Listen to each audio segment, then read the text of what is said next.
Hi, everyone. I wanted to thank you for visiting my talk and our panel. And I want to talk in a very general way about the problems of teaching climate change. And first off, the question of who should be the one teaching it. You might think that it should be, a climate scientist, someone who works specifically in the mechanics of it. But the problem is, climate change is a huge issue. In fact, theorists like Tim Morton have argued that it's so big, it's what he calls a hyperobject, that, nobody's going to be able to wrap their head around this problem because it's not just mechanical, of how climate works, but there's cultural implications, economic implications, all sorts of human implications. And that argument, incidentally, has been echoed by climate change deniers. So the group that put together the book Why Scientists Disagree About Climate Change, which obviously they don't, but the book argues they do. Fred Singer, by the way, is one of the lead authors there. They've similarly argued that we really can't listen to anybody about climate change telling us the problem because it's too big of a problem for anybody to quite figure out. It's a funny argument used that way, but hey, they use it. But it raises a question at a university level if we're going to teach climate change, and I think that we absolutely have to do it. Who should do it? And I guess speaks to a very obvious question: why someone like me, a specialist in early modern poetry, which my first field, why I'm doing it. And it might seem like a far better strategy, and which obviously has been employed here in the UC, instead using not one professor but a range of professors speaking to the issue one after another.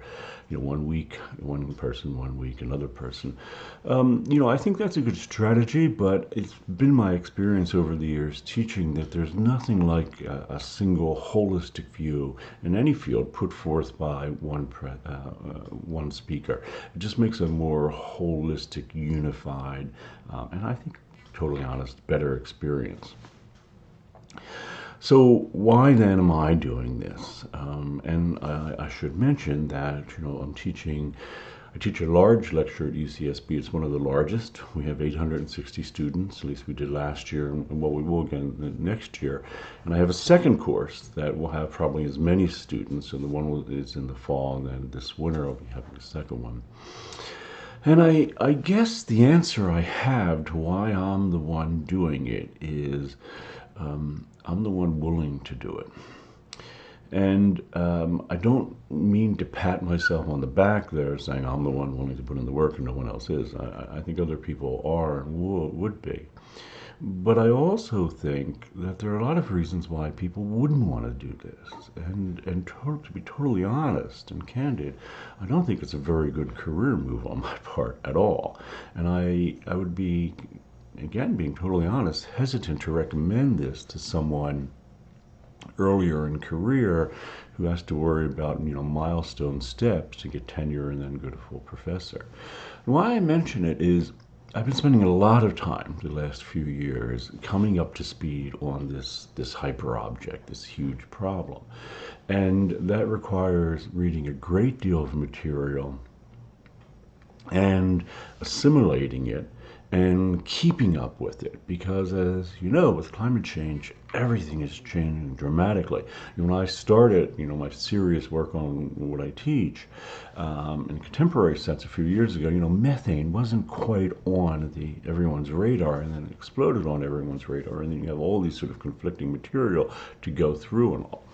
The problem with all that, it's different than where I started my career because, I was doing a kind of research that was highly, highly, highly specialized. In my case, poetry of the mid-17th century, but a special kind of poetry, principally epic poetry from 1840, say, to 1870.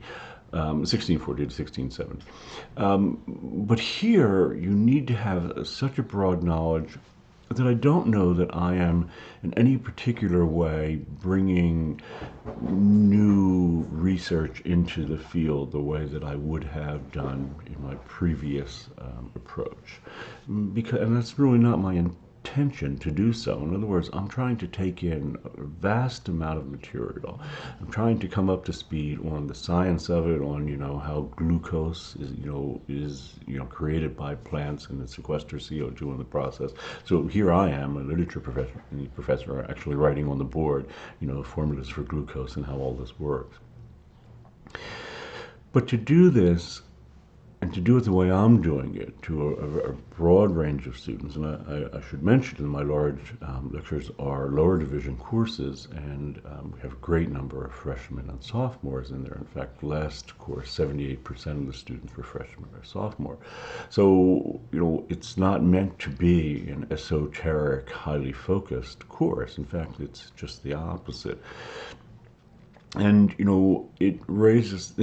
that raises this second issue that I wanted to talk about, and that is, who are we actually teaching, or should we be teaching? And again, career-wise, my focus here at UCSB, whether people say it or not, is there's a great focus on graduate students. That's what we are. We're an R1 institution, and we're training graduate students. And, I have colleagues who every year would love to teach graduate seminars, which, given the logistics of things, is not possible in my department, but every year want to and try. And I think in some cases they kind of do. And that's great, and I don't mean to be critical of it, but I kind of have come to the conclusion that my primary focus has to be kind of on just the opposite end, not our most advanced students, but it has to be pitched at a level that it is accessible to our entering students. And my existing course is always a fall course, so there are a lot of students in there, about 40% last year, who are fresh out of high school, or at least their first term at UCSB. So you see that kind of turns back on the same problem then, because again, I could put forth my own esoteric theories on things, and to be totally honest, I do. I work that in. But if I'm also honest, I feel a little uncomfortable doing that sometimes, because I need to speak in a general way to a general audience. And it's not at all clear that, I should be focusing on, whatever my hobby horse is at the time, that teaching another theory that some other researcher came up with is every bit as important, and bringing them all together is every bit as important. Why I said that, wondered who should be teaching this, and if it should be someone, earlier in career, is because it really does take a lot of time. I know I have colleagues, if I'm totally honest, who think, I just sort of pander and speak to, a large group of people, and it's not the same kind of really sharp, concise, focused research that a lot of people do here. I know, but it's still research. I still spend an enormous amount of time. I have all sorts of research tools. I use Instapaper, so I find articles everywhere, and every day I use news aggregators and RSS readers, and to find articles. I put them in Instapaper, and then I read them on a tablet, and I read that material, and I highlight it and all, and then that becomes a large file, a large research database that I draw from for my lectures and projects and everything else. So it's a full-time job, and it's a full-time job again because there's so much to consider, right? I mean, it would be a full-time job, obviously, just talking about the economic implications of it, about what degrowth will mean for the developed world, about what the comparable growth project that has to take place in terms of climate change in the developing world. Any of that would be more than enough to do for one person, but to bring it all in is very difficult, because too the field is changing. Just to repeat that so quickly. I mean, I came on board, kind of started my career late because I was a furniture maker for many years, but I came on board just as eco-criticism was really coming up to speed in the early part of the 21st century. And I witnessed an incredible exploding field. I mean, there are few fields that exploded like that. And keeping up with it was difficult. But this project of keeping up with climate change and all, I mean, it changes daily. New things come on the scene daily. I mean, the Green New Deal has actually been around for a while now, but it's exploded, obviously, on the scene in a few months. And I don't know where it's going to be a few months from now. So even though I think it would be absolutely central that I, talk about the Green New Deal in my lectures, which I do, and we go into it in detail, those lectures, and I spend a lot of time creating them, I make them as prezzies and all, they may be of limited value a year from now or 2 years from now, because the Green New Deal may well morph as, certainly now you have a whole bunch of these, people who aspire to be our next president, sort of taking up the Green Deal, changing the New Deal, looking at its ambitions and all. And what that means to me, teaching it, is, I'm going to create lectures about this incredibly important thing now, which students really want to hear about, should hear about. And yet, these may be, when we hit the next, election cycle, when we hit the primaries, the whole notion of a Green New Deal, it may be completely rebranded, it may be something entirely different, it may be forgotten, or it may be something that has to be emphasized even more. So it's a job. And again, if you're earlier in career and you are doing that job, and what you had to show for it is what I have to show for it, basically lecture notes, in my case a Prezi, I would not get tenure for that. That would not even get counted in the research category of what I do. What that would mean is when I went up for a merit review, people would say, well, they might say, if I'm lucky, what he's doing with research, teaching is really great, and we should acknowledge that. But yeah, none of that's research. I mean, none of it's technically research. It's not even equivalent to an article. Yeah, it doesn't even rise up and satisfy the standard of a book review. So I think that's a problem, and I think it might mean that only someone sort of later in career who's willing to, who's past the first couple milestones, is willing to kind of walk out on a limb doing it. So back to that question of who we should teach. Again, I think it should be focused at everyone and accessible to everyone who walks in our door. But I am increasingly, and this conference format probably reveals this fact, increasingly feeling that we in academia need to be speaking to the public. That at very minimum, we need to make everything that we do accessible to the public. It needs to be transparent. And I feel really strongly about this, and I'll tell you a personal reason why. I mentioned that I was a furniture maker for many years, but all during that time I was a real autodidact. And I lived in southern New Jersey, sort of right between Philadelphia and Princeton, which meant that I had access to two of the world's greatest universities, the University of Pennsylvania and Princeton, and two world-class libraries, Van Pelt at Penn and Firestone at Princeton. But I didn't have access to any of that, and I tried. I mean, I was literally turned away at the door at both of those libraries on multiple occasions because they were completely closed. And I'm not being critical or calling out Penn or Princeton. In fact, I spent a year teaching at Princeton. I have great value. I esteem those places greatly. But the fact is, that's how the world worked for a long time. And that was just trying to get access to the library. I think we should have access to everything, lectures and all, which is why I put my lectures up online. But I'm increasingly thinking that not only should we provide access to the lectures and our material, which we should. In fact, back when I was at Princeton for a year, they went ahead, and Princeton has a lot of money.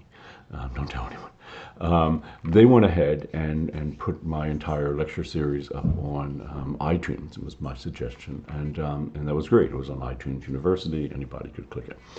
But the problem is, I don't know that people just want to go online and watch whole lecture series and go through that. I think that most people instead get information in different ways nowadays. I think generally we could put that as social media, but if we fine tune that more, we realize, especially our students, but generally as well. Social media like Facebook and Twitter, not so popular anymore. With our students, maybe 40–50% or so. More popular Instagram, but the number one undisputed champion, the 800-pound gorilla in the room, is, of course, YouTube. 85% of our students are on YouTube. YouTube is bigger than television now. It is the number one way of disseminating information. And I mention this actually because I am planning on an experiment, which will be coming up, and it's for this new big lecture I'll be doing in the winters, which incidentally is titled Climate Change, What It Is and What Each of Us Can Do About It.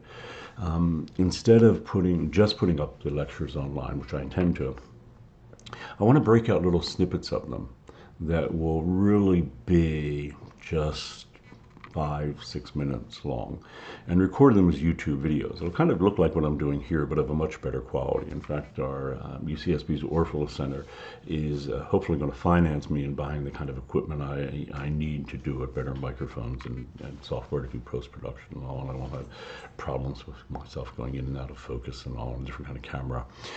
But the reason for that is I think, we should be teaching not just our students, but we should be teaching everyone. I mean, if I'm going to all this work and I'm doing this, why should it just be for a few students? Or even, why should it be in a somewhat antiquated form of lecture, and just putting that up online and assuming that that's going to work in the 21st century, which I don't know that it does. Why not instead have me, like I am now, talking about very specific issues? What's the number one thing that we as a culture can do to bring down climate change? That strikes me as a really interesting 5-minute talk. And I think it would be interesting because the answer to that question, by the way, and there's a lot of research that's been pointing to this, but especially Project Drawdown, which appeared a couple of years ago, came to the proper conclusion based on all the evidence. It's not wind power, it's not solar power, it's not electric cars. The number one thing we can do to bring down climate change has to do with food. Eliminate food waste and shift to a largely plant-based diet. If you do that, it's bigger than anything that technologically you're going to do. I think that would be a really interesting 5 or 6 minute video to just say that, explain that. I'm going to do it in my lectures anyhow. I'm going to have notes to do it anyhow. I'm going to do it in a way that hopefully is engaging to students, and I'm trying to engage students. So why not turn that and be outward facing?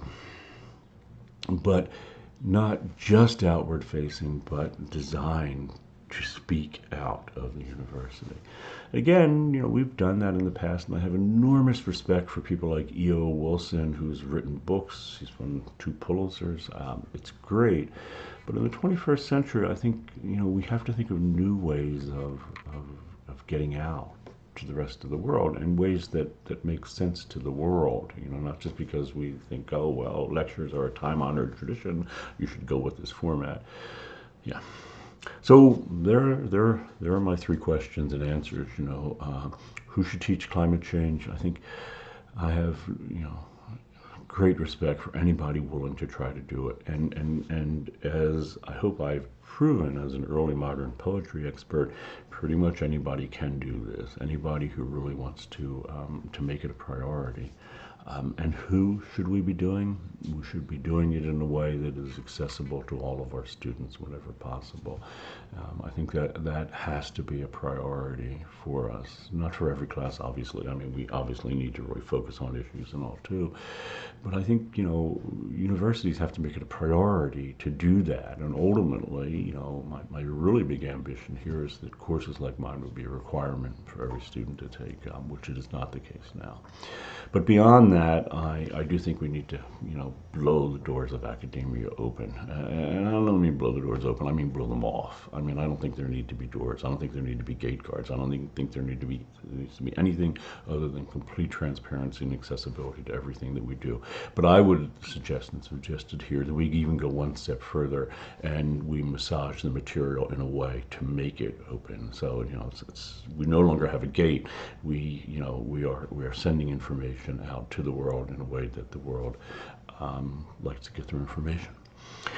So, there you have it. Those are my thoughts. That's what's been preoccupying me for the last few years. And boy, I sound like the end of a YouTube video, right?